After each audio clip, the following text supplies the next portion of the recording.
Hello everyone, welcome to the social science class. Let's continue our chapter. Yesterday we have started chapter 11 of history. Let's continue. Implications of colonial policy and institution. कॉलोनियल्स की implementation देखते हैं हम कॉलोनियल्स की उनकी policy और उनके institution के बारे में पढ़ेंगे आज। ठीक है, पब्लिक वर्क्स डिपार्टमेंट, जो पब्लिक वर्क्स डिपार्टमेंट है उनके बारे में देखते हैं। Earlier the military officer were responsible for the public work department. पहले क्या था कि जो मिलिट्री ऑफिसर थे वही रिस्पॉन्सिबल होते थे पब्लिक वर्क डिपार्टमेंट के। ठीक है, thus the civil work were neglect at the cost of military expansion during the tenure of Lord Dalhousie's governorship. He appointed the commission in the every presidency to report about the civil works. This resulted in the creation of Public Works Department. इसमें क्या आ गया कि जब Lord Dalhousie के शासन के दौरान उन्होंने जो सिविल कार्यों के बारे में रिपोर्ट करने के लिए हर राष्ट्रपति पद पर एक आयोग और नियुक्त की थी। इसके परिमाण स्वरूप लोक निर्माण विभाग का निर्माण हुआ था। ठीक है, the separate public work department was established in the each presidency and the responsible of construction road building canals and bridge. This department was a essential feature of the development of urban area. दूसरी side क्या हुआ था कि separate public work department में उन्होंने क्या establish किया था, presidency and responsible of for constructions. उन्होंने क्या किया, कंस्ट्रक्शन की, किसकी, रोड्स की, बिल्डिंग्स की, कैनल्स की एंड ब्रिजेस की। This department was essential feature and development of urban area के जो डेवलपमेंट डिपार्टमेंट एसेंशियल फीचर के डिपार्टमेंट बनाए गए थे। ठीक है, नेक्स्ट इज म्यूनसिपलिटीज। म्यूनसिपलिटीज क्या होती है, नगर पालिका। ठीक है, the concept of setting the municipalities in the major town was first adopted under the provision of act 116 of 1850। क्या हुआ कि जब जो भारतीय ट्रायल था, जो इंडियन ट्रायल पर जो नगर पालिका प्रमुख शहरों में नगर पालिकाओं की स्थापना की अवधारणाओं को पहल के बारे में 1850 के जो एक्ट 116 के दौरान उन्होंने प्रधान वर्गों के तहत अपनाया गया था। ठीक है, इन द रियलिटी में क्या था, establishment of the municipality begin. जो रियलिटी में जो एस्टेब्लिश हुए थे म्यूनसिपल्स कब हुए थे, 1864 under the municipal improvement act. जो म्यूनसिपल इम्प्रूवमेंट एक्ट था उसके अंडर वो स्टार्ट किए गए थे। For the better management of urban area के बेटर मैनेजमेंट के लिए municipalities were set up which consist of the nominated और elected member and government official.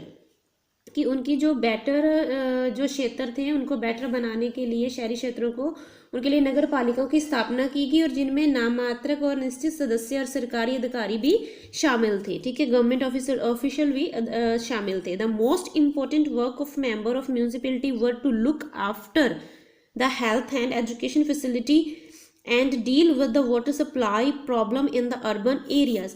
कि जो मोस्ट इंपॉर्टेंट वर्क था इन मेंबर्स का, म्यूनसिपलिटी मेंबर्स का, उसमें क्या था कि उन्होंने क्या करना था, they look after health education facility. ठीक है, deal with the water supply problems and in the urban area.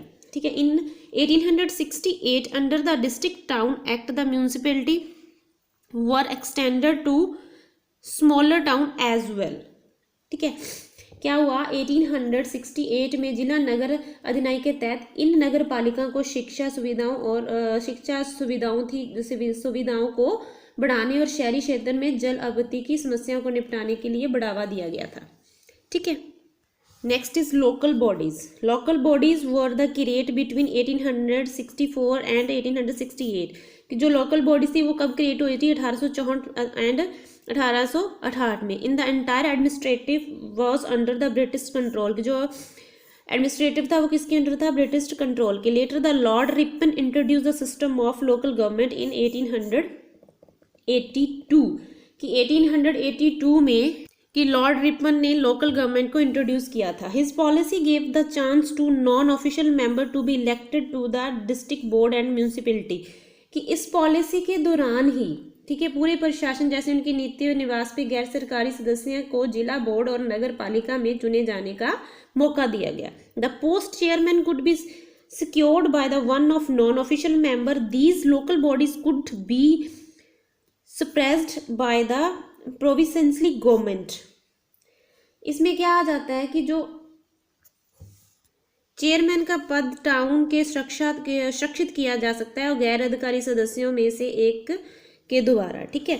In the presidency cities like Bombay, Calcutta, Madras, local bodies functioned as department of the provincial government, कि जैसे बॉम्बे, कोलकाता, मद्रास जैसे जो presidency, किन 3 जगह पे उन्होंने अपने फैक्ट्री टाउन सेटअप किए थे ब्रिटिश सरकार ने। Okay, the Montagu Chelmsford report of 1918 recommended that the maximum possibility of independence should be given the local bodies. The government of the India Act 1935 introduced the provincially autonomy, which gave further inputs to the development of the local bodies. इसमें क्या आ गया कि जब 1918 की जो मैन्ट्यून जो चेल्मसफोर्ड report ने सिफारिश की कि जो स्थानीय न्यायिकों को अधिकतम संभव स्वतंत्रता दी की जानी चाहिए, ठीक है। इसमें क्या आ जाता है कि जो गवर्नर जो इंडियन एक्ट आ गया 1935 के, उसमें शुरुआत की कि जिसमें स्थानीय न्यायिकों को विकास की और उसको गति दी गई थी, ठीक है। Next is police. Police was the important pillar of British administration in India. जो पुलिस है वो एक इम्पोर्टेंट पिलर था ब्रिटिश एडमिनिस्ट्रेशन का in India. They paid the social attention toward organizing the police system. Earlier the duty of police were performed by the jagirdar zamindar. Later that Lord Cornwallis repair of the right of maintain law and order in the organization of uniform police system. कि जो British सरकार थी उन्होंने क्या special attention paid की थी और police organisation system में, ठीक है। अर्लियर वो ड्यूटीज़ होती थी पुलिस की वर परफॉर्म बाय द, जो पुलिस की ड्यूटी परफॉर्म की जाती थी जगीरदार और जमींदार। बाद में लेटर लॉर्ड कार्निवल्स ने क्या किया था, उन्होंने the rights of maintain law and order in the organization uniform उन्होंने ऑर्गेनाइज कर दी थी, ठीक है, स्टार्ट कर दी थी पुलिस सिस्टम में, ठीक है। इन 1860 during the Lord Macaulay's tenure, Indian Penal Code (IPC) was drawn up to the categorize criminals. Police Act was set up in the 1861 for uniform and effective police system. The police system was administered by the local government. The post of IGP, Inspector General of Police, was created at the provincial level to look after the police administration to entire the provinces. इसमें क्या आ जाता है total, मैं आपको ऐसे ही बता देती हूँ कि 1860 में जो लॉर्ड मैकाले ने क्या कार्यकाल के दौरान उन्होंने क्या किया था कि जो भारतीय दंड संहिता जैसे IPC अपराधियों को करने के लिए, अपराधी को तय करने के लिए उन्होंने एक IPC एक रैंक रेडी किया था, ठीक है, पैनल कोड स्टार्ट किया था, ठीक है, जो कि पुलिस की जो उनकी यूनिफॉर्म रेडी की गई थी, ठीक है, सेटअप किया गया था पुलिस एक्ट के दौरान 1861 में। यूनिफॉर्म होगी इनका system, police system effective police system बनाने के लिए, ठीक है। पुलिस का जो एडमिनिस्ट्रेटर था administrated by the local government, ठीक है। द पुलिस IGP एक रैंक था inspector general of police, was create किया गया था provincial level look after the administration of entire province के लिए। इसलिए डिप्टी इंस्पेक्टर जनरल DIG, जिसको DIG बोलते हैं, ठीक है, was given the charge to part of the province at the district level with the district superintendent of police. Below the deputy SP was there were sub inspector and constable in the charge of subdivision and taluka and thana. The chowkidar and was responsible for the maintain law and order in the village. Next is railway links. जैसे आगे railway links आ गया, ठीक है।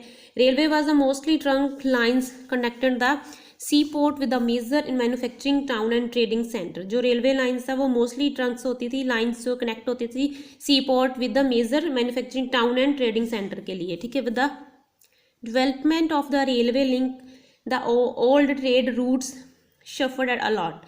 It gave the serve set back to the money lender wholesalers and others the involve trading activity. इसमें जैसे जो railway lines link थे वो old trade route suffered a lot, ठीक है। उसमें क्या आ जाता था, सेटअप हुआ था, जो मनी लैंडर थे, होलसेलर थे, अदर इन्वॉल्व ट्रेड एक्टिविटीज़ होती थी उनमें वो इन्वॉल्व होते थे, ठीक है। जैसे विद द एक्सपेंशन, जो एक्सपेंशन था रेलवे लिंक का, उसमें क्या आ जाता है, ट्रेडिंग पोर्ट्स आ जाते थे, ट्रांसिट पॉइंट आ जाते थे, also begin in the lose of their significant, ठीक है। जैसे Lord Dalhousie made the tremendous contribution of expansion of Indian railway by linked in the hinterland with the cities town port and area. जैसे railway lines की जो जैसे place होती थी located in the interior of country, जो interior country को located होती थी, सिटीज टाउन्स पोर्ट एरिया, जो प्रोडक्शन के लिए रेडी किया था। लॉर्ड डलहौजी ने क्या किया था, उन्होंने tremendous contribution expensive in Indian railway में कर दिया था। British companion investing about the 995 million pounds कि जो ब्रिटिश कंपनी थी उन्होंने इन्वेस्ट किए थे 95 मिलियन पाउंड्स बाय 1875 में for the pound further expansion of railways. With this effort with the railway routes connecting 3 major port, जो 3 मेजर पोर्ट कौन से थे, बॉम्बे, मद्रास एंड कैलकाता, ठीक है, was open in 1880। Understood? read this very carefully, this chapter is completed, and read the case study also. Okay, thank you beta.